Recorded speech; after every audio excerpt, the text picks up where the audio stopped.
त्याच पावलावर चालण्याचं काम मुस्लिम लीगचा दुसरा भाग म्हणजे आता उबाटा हे राम मंदिराच्या निमित्ताने भाषा करताय। स्वतः मुख्यमंत्री असताना अजान स्पर्धा घेणारा हाच उद्धव उल हक आता मोठा आहे ना, मंदिरामध्ये जाऊन महाआरत्या करण्याची आठवण येते।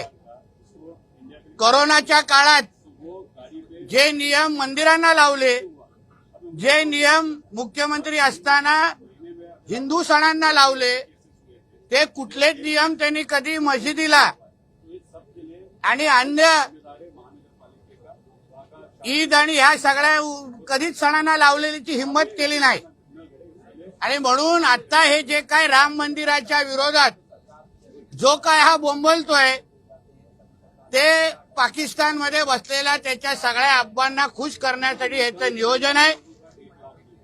हिंदूंची बदनामी करणं, हिंदू राष्ट्राची बदनामी करणं, यासाठी ह्याच्यासारख्याच पाकिस्तानी एजंटला सुपाऱ्या दिलेल्या आहेत। आणि म्हणून आता राजकीय धर्मांतर झालं असलं तरी हिंदू राष्ट्राला बदनाम करण्यासाठी ही सगळी आता नवीन नौटंकी यांनी सुरू केलेली आहे। पण कुठल्याही मंदिरात पाऊल टाकल्यानंतर पण कितीही महाआरत्या या उद्धव उल हकनी करत असला तरी आमचे कुठलेही देव ह्याला काय पावणार नाही। खरं म्हटलं तर ह्यांनी ज्या ज्या मंदिरामध्ये हा पाऊल टाकेल तिथे गोमूत्राने शिंपडून ते शुद्ध करायला पाहिजे। आणि म्हणून अशा पद्धतीच्या भारताविरोधात, हिंदू राष्ट्राच्या विरोधात हे जे काही पाकिस्तानी एजंट यांच्यासारखे वळवत आहेत त्यांना वेळेत गप्प करण्याची भूमिका आपल्या सगळ्यांची, हिंदू समाजाची असलीच पाहिजे। हे भगवानच्या नावाने येणारे जिहादी आहेत, जिहादी। आणि म्हणून या जिहाद्यांना गप्प बसवण्याचं काम हिंदू समाजाने करावं, एवढं ह्या निमित्ताने सांगेन। उद्धव ठाकरे असं म्हणतात, चोरीला गेलेला पैसा हा पक्ष फोडण्यासाठी वापरला जातो त्याने आरोप केले।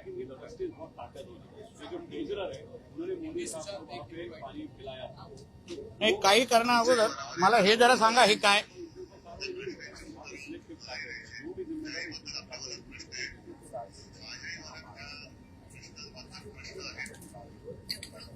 ऐकलं का?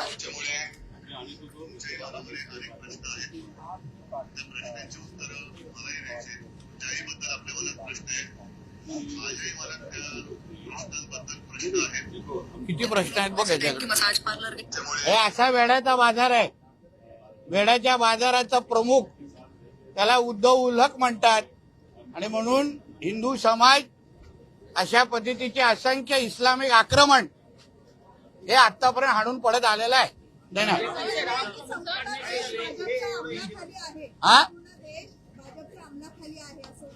अहो, संपूर्ण आमच्या हिंदू राष्ट्राने नरेंद्र मोदीजींच्या एनडीए सरकारला 3दा निवडून दिलं, 14ला तर ह्यांना पण निवडून दिलेलं उद्धवजींच्या बरोबर। म्हणून हे आता काय भारतीय जनता पक्षाच्या विरोधात बोलतात? उद्धवजींच्याच खासदारांना नरेंद्र मोदीजींच्या नेतृत्वात तेव्हा 14ला निवडून, तेव्हा यांना या सगळ्या गोष्टी वाटल्या नाहीत, तेव्हा हे लोक फटाके फोडायचे तेव्हा।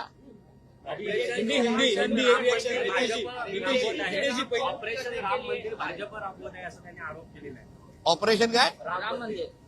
आम्हा लोकांना ऑपरेशन करण्यासाठी आमच्यासाठी राम मंदिराचा मुद्दा नसतो, आस्थेचा विषय आहे। निवडणुकापुरते तर आमच्यासाठी राम मंदिर हा विषय नाहीये। हिंदू राष्ट्रामध्ये राम मंदिर हा आस्थेचा विषय आहे। म्हणून अशा पद्धतीच्या राम मंदिराची बदनामी, हिंदू समाजाची बदनामी, म्हणून मी बोललो ना, हा पाकिस्तानच्या एजंटची भाषा करतो। कुठलाही अतिरेकीची जी भाषा असते त्याची आणि उद्धव ठाकरेच्या भाषेमध्ये काहीच फरक नाही। त्यांना पण भारताची बदनामी करायची आहे आणि या उद्धव उल हकला पण तेच करायचं आहे।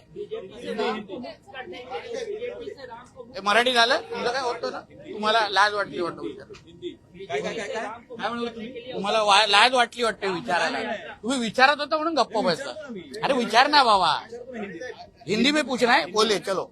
बीजेपी से राम को मुक्त करने बोले? के लिए राम रक्षा यात्रा बोले उद्धव ठाकरे ने बोला है कि जिस तरीके का ऑपरेशन राम जो है उसके अमल में है शिवसेना और बीजेपी, तो राम मंदिर के चढ़ावे की चोरी के खिलाफ वो अब आंदोलन कर रहे हैं। बहुत हनुमान जल्द चालीसा पढ़ेंगे, राम रक्षा पढ़ेंगे। ऐसा है, इस जैसे पाकिस्तान एजेंट को अभी इनको राम मंदिर याद आया, तभी इनको जब खुद मुख्यमंत्री थे तभी आजान का स्पर्धा लेने वाला यही उद्धव ठाकरे थे, तभी कोई हमारा मंदिर याद नहीं आया, हमारे कोई भगवान याद नहीं आए।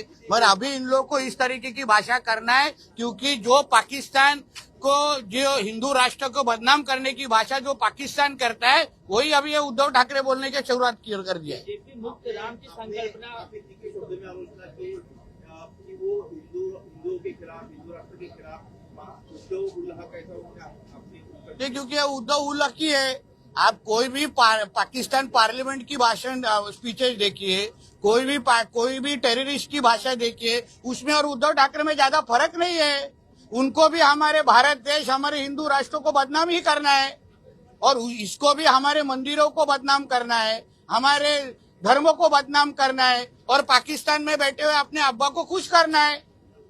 तो इसलिए जब भी राम मंदिर का निर्माण हुआ तभी ये किधर भी दिखे नहीं, और राम मंदिर का आंदोलन और उद्धव ठाकरे का कुछ संबंध नहीं। तभी वो कैमरा साफ करते थे मातोश्री में बैठ के, बाला साहब ठाकरे जी और सब भारतीय जनता पक्ष, राष्ट्रीय स्वयंसेवक, ये लोग सब में साथ में आके तभी उन्होंने आंदोलन किया। उसका और उद्धव ठाकरे का कुछ संबंध नहीं है। आपने कहा अभी मंदिर में जाने से कोई फायदा नहीं होगा और जहाँ जाएंगे वहाँ गोमूत्र से साफ करेंगे। क्योंकि इस तरीके का बहरूपिया, इस तरीके का ढोंगी आदमी अगर हमारा धर्म भ्रष्ट करने के लिए अगर हमारे पवित्र मंदिरों में कदम रखेगा तो उसको साफ करना ही चाहिए ना, गौमूत्र के साथ पवित्र करना चाहिए। बीजेपी मुक्त राम की बात कर रहे हैं हाँ? उद्धव ठाकरे बीजेपी मुक्त राम की बात कर रहे हैं, बीजेपी से राम को मुक्त करने की बात उद्धव ठाकरे देखिए, भारतीय जनता पार्टी, ये सब पार्टियों के होने के पहले हम एक हिंदू है। हमारे दिल से राम कैसा निकालेंगे? हमारे भगवान है। हम क्या हमेशा भारतीय जनता पक्ष पार्टी, शिवसेना, कांग्रेस करके हम लोग जीते नहीं, हम एक हिंदू करके भी जीते हैं। तो हमारे दिल से कैसा राम निकालेंगे? जैसे उनके दिल से अल्लाह निकाल पाएंगे क्या? अभी सेम है।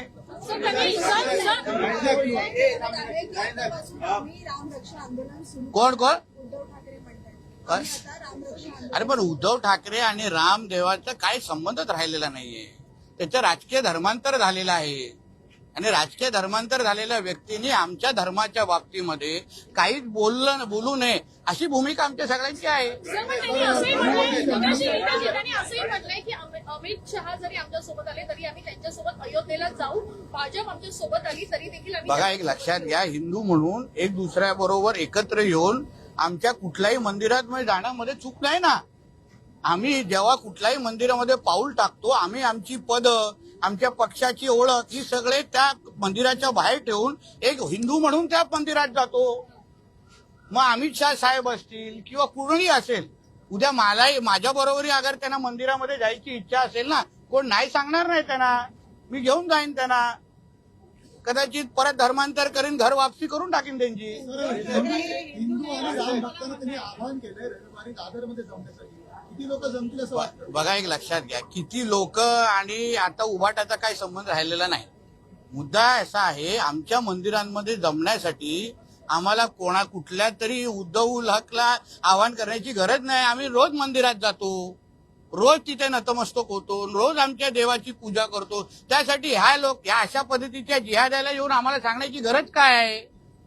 आम्ही तसंही आमच्या मंदिरात जातो. त्यांनी तर आता तारीख ठरवलेली आहे, आम्ही तो रोज मंदिरात जाणाऱ्यापैकी आहोत ना. मग राणे साहब, संजय राउत ने इसके पहले उद्धव ठाकरे प्रेस कॉन्फ्रेंस के पहले उन्होंने कहा कि बीजेपी ने राम मंदिर को अंडरवर्ल्ड बना दिया है, और बीजेपी को मोहम्मद गज ने भी कहा कि ये जो राम मंदिर को लूट रहे हैं. देखिए, ऐसा है, उनके जो कुछ अभी हमारे संजय राजाराम राउत जो बोलते हैं ना, उसको कोई सीरियसली लेता नहीं है. ऐसा है, इसलिए उन्होंने कुछ भी भारतीय जनता पार्टी के बारे में बोला, वो अपना सामना से पगार चालू रहना चाहिए इसके लिए बोलते हैं. तो अभी ये उम्र में उनका पगार चालू रहे, बाद में पेंशन भी मिले, ऐसे मेरा उनकी शुभकामनाएं है। ये भी कह रहे हैं कि पावर का गलत इस्तेमाल हो रहा है और जिस तरीके से बृजभूषण सिंह और वीरेंद्र शास्त्री है वो भी बोलने से डरते हुए नजर आ और रहे हैं। पावर का गलत इस्तेमाल 14 से 19 तक नहीं हो रहा था क्या? तभी तो हर तरीके के साथ में हो रहे थे। और जब भी वो खुद मुख्यमंत्री थे तो पावर का बहुत अच्छा इस्तेमाल किया। हमारा घर तोड़ना है, देवेंद्र जी फडणवीस जी को अरेस्ट करना है, वही तो पावर का गैर फायदा कैसा लेना है, वो उद्धव जी उसका पीएचडी किया है उसके अंदर।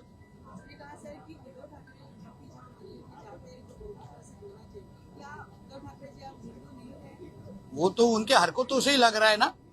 जो उन्होंने मुख्यमंत्री बनने के बाद जिस तरह के हमारे पालघर के साधुओं के साथ क्या किया, यही तभी मुख्यमंत्री थे ना। तभी अन्य धर्मों को, अन्य उनके फेस्टिवल को अलग न्याय और हमारे सब फेस्टिवल्स को अलग न्याय, यही करने वाले उद्धव ठाकरे ही थे।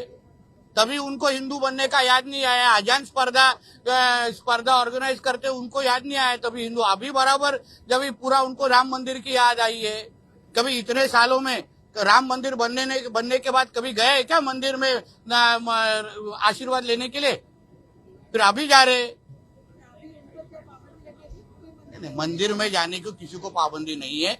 हर कोई मंदिर में जा सकता है। मंदिरों में और मस्जिद में फरक है मॅडम। चला आता संपवायला पाहिजे।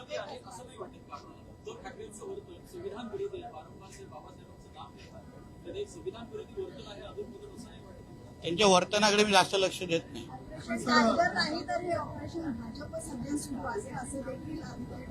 असं आहे ना, त्यांनी स्वतः 19ला ऑपरेशन भाजप, ऑपरेशन आमच्या देवेंद्र फडणवीसजींना मागे लागले। आता त्यांना मराठी पंतप्रधान पाहिजे।